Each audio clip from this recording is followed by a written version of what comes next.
Okay, so today we're going to do a deep dive into the teachings of Shivapuri Baba. Okay. Um, this guy was a spiritual master and lived an incredibly long life. Oh, wow. Yeah, from 1826 to 1963. Wow. That is long?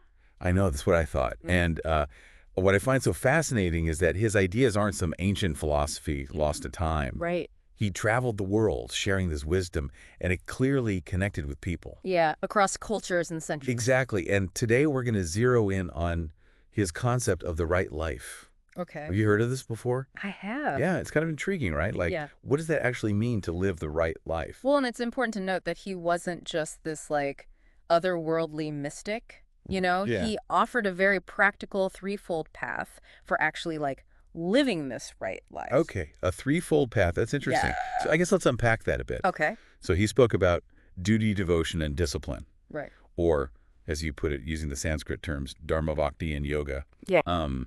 But essentially what he was getting at was living responsibly, cultivating a connection to something bigger than yourself, Right. and practicing self-control. Yes, and he breaks this down into physical, mental, and spiritual disciplines. Okay, so there's like layers to this. There are. Interesting. Yeah, and a lot of people don't know that Shivapuri Baba wasn't actually advocating for this extreme asceticism. Oh, okay. Yeah, he believed in taking care of your body, through healthy habits, as we might call them today. Okay, so give us some examples of that. Sure, so he followed a vegetarian diet, Okay. rich in fruits and vegetables and nuts, Healthy stuff. and he walked everywhere, He walked.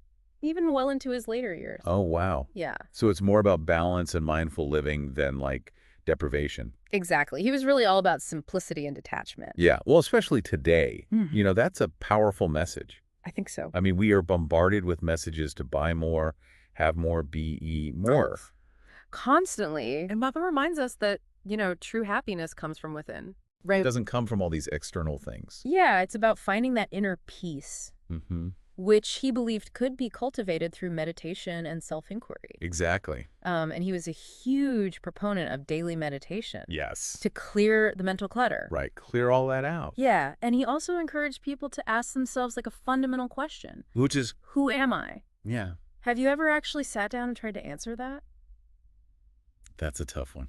It is. It can really shift your whole perspective. Yeah, and for Baba, consistent meditation wasn't just about relaxation. No, it was a way to achieve spiritual clarity Oh, wow. and ultimately self-realization. Yeah. So it's like understanding your true nature Yes, beyond all those roles and labels. that we all carry. Mm-hmm. That's really interesting. It is. Now, you mentioned self-awareness through meditation, and that might lead some people to think that he was all about withdrawing from the world. Right. But he also placed a lot of importance on lifelong learning. And keeping the mind sharp. Yes. It's almost like he was saying, yes, meditate, but also like hit the books. Yeah, and that just shows how beautifully integrated his teachings were. Yeah. He saw the mind as a tool for spiritual growth. Right. It needs to be disciplined, but also well-informed.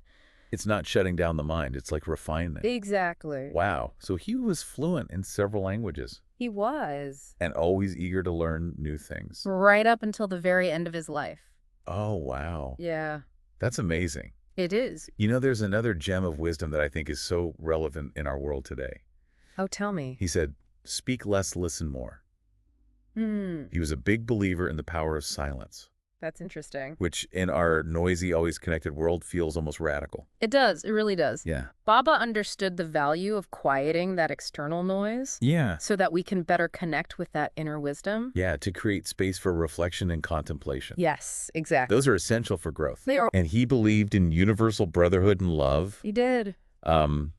He saw all religions as paths to the same truth Right. and emphasized respect and harmony between all beings. Yes, that was really central to his teachings. So he believed that love and compassion were the foundations for a right life. Absolutely. Wow, we've covered a lot of ground here. We have. Duty, devotion, discipline, meditation, lifelong learning the power of silence, universal love. It's a lot.